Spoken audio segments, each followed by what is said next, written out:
গতকাল যমুনায় সন্ধ্যায় তিন বাহিনীর প্রধান, সেনাবাহিনীর প্রধান জেনারেল ওয়াকার খান, নৌবাহিনীর প্রধান অ্যাডমিরাল মোহাম্মদ নাজমুল হাসান এবং বিমান বাহিনীর প্রধান air chief marshal Hasan Mahmud খানের সাথে আমাদের প্রধান উপদেষ্টা ডক্টর মোহাম্মদ ইউনূসের এক বৈঠক অনুষ্ঠিত হয়েছে। সেই বৈঠকে আরও উপস্থিত ছিলেন বাংলাদেশের জাতীয় নিরাপত্তা উপদেষ্টা ডক্টর খলিলুর রহমান। আমাদের আইন বিষয়ক উপদেষ্টা ডক্টর আসিফ নজরুল এই বৈঠকে অংশগ্রহণ করতে চেয়েছিলেন, কিন্তু তাকে অংশগ্রহণের জন্য অ্যালাউ করা হয়নি, সুতরাং তিনি অংশগ্রহণ করতে পারেননি। এই মিটিংয়ে কালকে তারা 6টা 50-এ যমুনায় ঢুকেছে এবং মিটিং 17 মিনিট ব্যাপী এই মিটিংটি হয়েছে। এই মিটিংয়ে কি আলোচনা হয়েছে সেটি নিয়ে প্রধান উপদেষ্টার প্রেস উইং একটি প্রেস রিলিজ দিয়েছে। সেই প্রেস রিলিজে বলা হচ্ছে যে আগামী ফেব্রুয়ারি মাসে যে জাতীয় সংসদ নির্বাচন অনুষ্ঠিত হবে সেই নির্বাচনের নিরাপত্তা নিশ্চিত করবার জন্য আলোচনা হয়েছে এবং সেই নির্বাচনে 90,000 সেনা সদস্য, 2,500 নৌবাহিনীর সদস্য এবং 1,500 বিমান বাহিনীর সদস্য অংশগ্রহণ করবেন এবং সেই নিরাপত্তা নিয়ে আলাপের পাশাপাশি আগামী 21শে নভেম্বর আমাদের যে সশস্ত্র বাহিনী দিবস, সেই দিবসের অনুষ্ঠানে উপস্থিত থাকবার জন্য আমন্ত্রণ জানানো হয়েছে প্রধান উপদেষ্টাকে। এইবার আমি আপনাদের একদম নিশ্চিত করে জানাচ্ছি যে প্রেস রিলিজে এই যে তথ্যগুলো দেওয়া হয়েছে এই প্রেস রিলিজটি সম্পূর্ণ মিথ্যে। এই প্রেস রিলিজটি আপনি চোখ বন্ধ করে প্রত্যাখ্যান করতে পারেন। গতকালকের বৈঠকে নির্বাচনের নিরাপত্তা কিংবা সশস্ত্র বাহিনী দিবসে ইউনূসের আমন্ত্রণের বিষয়ে কোনো আলোচনা হয়নি।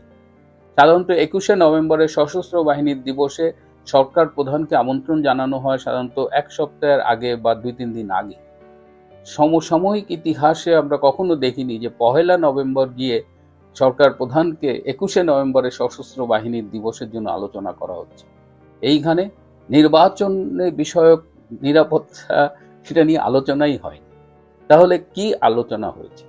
সেই আলোচনাটা যদি আমরা একটু বুঝতে চাই, আমি আপনাদের একটা 1 মিনিটের ভিডিও ক্লিপ দেখাবো। এই ক্লিপটা একটু শুনতে হবে। এই ক্লিপটা শুনলে আবার বাকি আলোচনাটার সাথে আপনারা মিলিয়ে দেখতে পারবেন।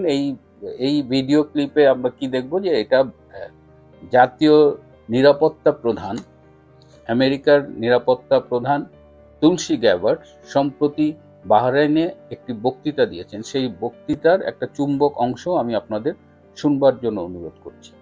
The old Washington way of thinking is something we hope is in the rearview mirror and something that has held us back for too long. For decades, our foreign policy has been trapped in a counterproductive and endless cycle of regime change or nation building.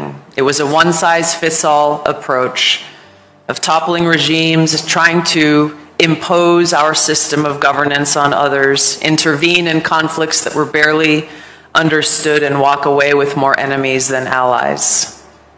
The results: trillions spent, countless lives lost, and in many cases a creation of greater security threats.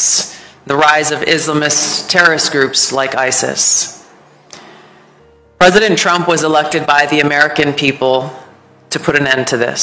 And from day one, he has showed a very different way to conduct foreign policy, one that is pragmatic, that is deal-driven, with a very realistic approach focused on protecting American security and prosperity while engaging with the world on terms that actually make sense.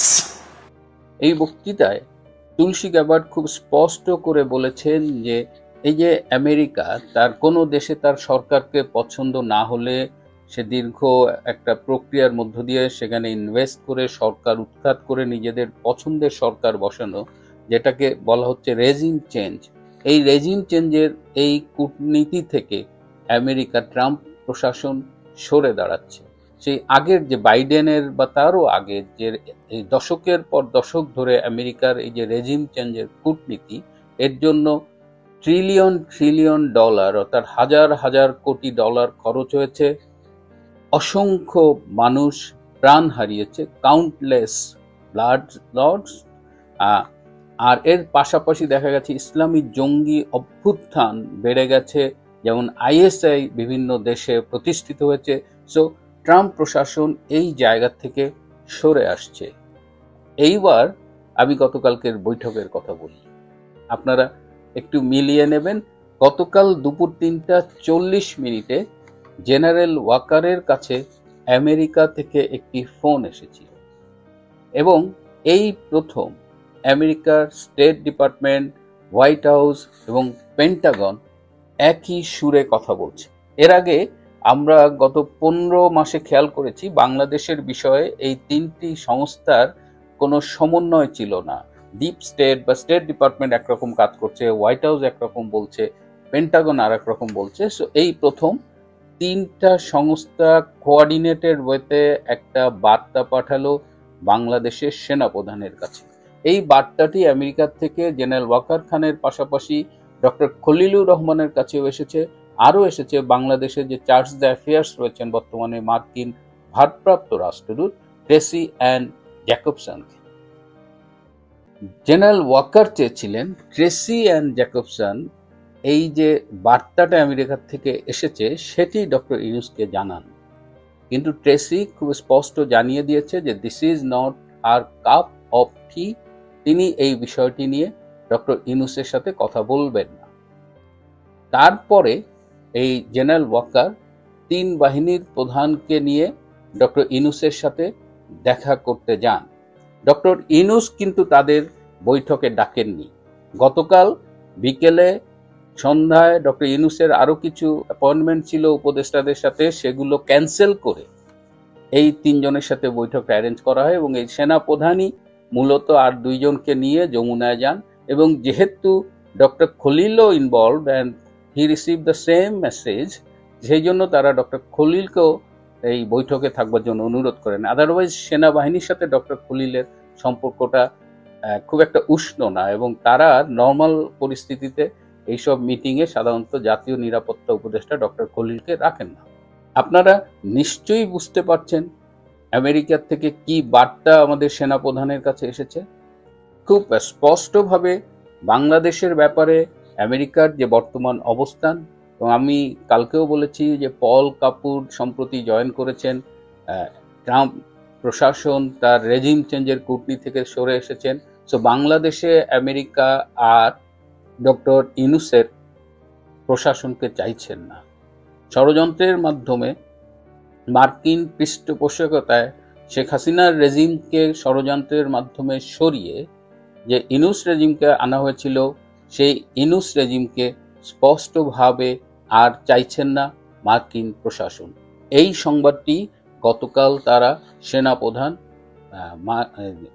Tracey Ann Jacobson এবং doctor খলিলকে স্পষ্টভাবে জানিয়ে দিয়েছে। এই খবরটি দেওয়ার জন্যই general Waker খান তার আর দুই বাহিনী প্রধানকে নিয়ে যমুনায় গিয়েছিলেন এবং সেখানে ডক্টর ইউনুসকে এটি স্পষ্ট ভাষায় জানিয়ে দিয়েছেন। হোয়াট ডাজ ইট মিন? এর অর্থ হলো যে ডক্টর ইউনুসের বাংলাদেশে থাকার দিন শেষ হয়ে গেছে। আমি গতকালও বলেছি যে ক্ষণ গণনা শুরু হয়ে গেছে, সে চলে যাবে। তিনি চলে গেলে কি আর্মি টেক ওভার করবে? জেনারেল ওয়াকারের সেই সক্ষমতা নেই, সুতরাং মার্শাল ল আসার কোনো সম্ভাবনা নেই। He has proven that. এবং তিনি কালকে 3বার বলেছেন ডক্টর ইউনুসকে যে sir I am under pressure pressure pressure, এবং তার উপরে ভীষণভাবে আন্তর্জাতিক চাপ সৃষ্টি হয়েছে যেন বাংলাদেশে ডক্টর ইউনুসকে সরিয়ে পরবর্তীতে, যেটি আমার ধারণা যে ডক্টর ইউনুস চলে গেলে সম্ভবত একটি কেয়ারটেকার গভর্নমেন্টের অধীনে নির্বাচন হবে, এই জায়গাটুকু আমি আমার অনুমান থেকে বলছি। তো এই জায়গায় ডক্টর জেনারেল ওয়াকার খান, ডক্টর ইউনুস চলে যাবে কিন্তু জেনারেল ওয়াকার, আপনারা জানেন যে তার ভেতরে একটা জামাত প্রীতি আছে, তিনি জামাতের একজন নিবেদিত সদস্য বা এখন বলা যায় যে একেবারে ক্যাডার পর্যায়ের লোক।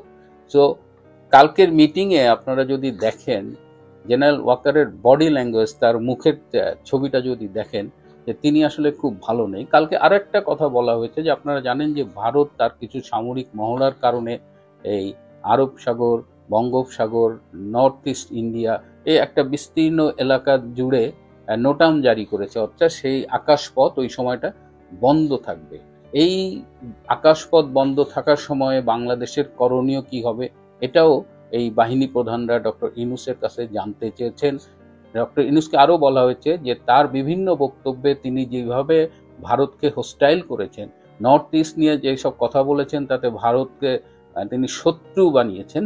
তো সেই সময়ে এই এবং বাংলাদেশে বর্তমানে রাজনৈতিক দলগুলোর মধ্যে যে মতানৈক্য সৃষ্টি হয়েছে, যে একে অন্যের সাথে যে বিরোধিতা চলছে, এই অবস্থায় করণীয় কি সে ব্যাপারেও জেনারেল ওয়াকার ডক্টর ইউনূসের কাছে নির্দেশনা চেয়েছেন। এই ছিল গতকালকের বৈঠক। প্রেস রিলিজের মিথ্যাচার এড়িয়ে আমি আপনাদের সত্য কথাটা বললাম। দুই একটা তথ্য আমি প্রতিশ্রুতিবদ্ধ বলে আপনাদের জানাতে পারলাম না, সেজন্য আমি ক্ষমা প্রার্থী। আপনারা জানেন যে সবসময় কিছু ন্যাশনাল সিক্রেট থাকে, কিছু ইন্টারন্যাশনাল সিক্রেট থাকে, যেগুলো জানলেও বলা যায় না। আমার মনে হচ্ছে বলা উচিত না, কিন্তু আমি গতকালও বলেছি, আজও বলছি যে বুদ্ধিমানের জন্য ইশারাই যথেষ্ট। ডক্টর ইউনূস চলে যাবেন এবং বাংলাদেশ আশা করা যাচ্ছে যে একটি গণতন্ত্রের পথে যাবেন, এবং এই যে গৃহযুদ্ধ, জামাতের দুঃশাসন, বিএনপি ক্ষমতায় চলে এলো, এই জায়গাগুলো ইজি হয়ে আমরা আশা করি যে আগামীতে একটি সুষ্ঠু, অবাধ, নিরপেক্ষ নির্বাচনের মাধ্যমে একটি নতুন সরকার বাংলাদেশে গঠিত হবে। প্রিয় বন্ধুরা, আজ এ পর্যন্তই। ভালো থাকবেন, সুস্থ থাকবেন, তার চেয়েও জরুরি হলো নিরাপদে থাকবেন। সবাইকে অনেক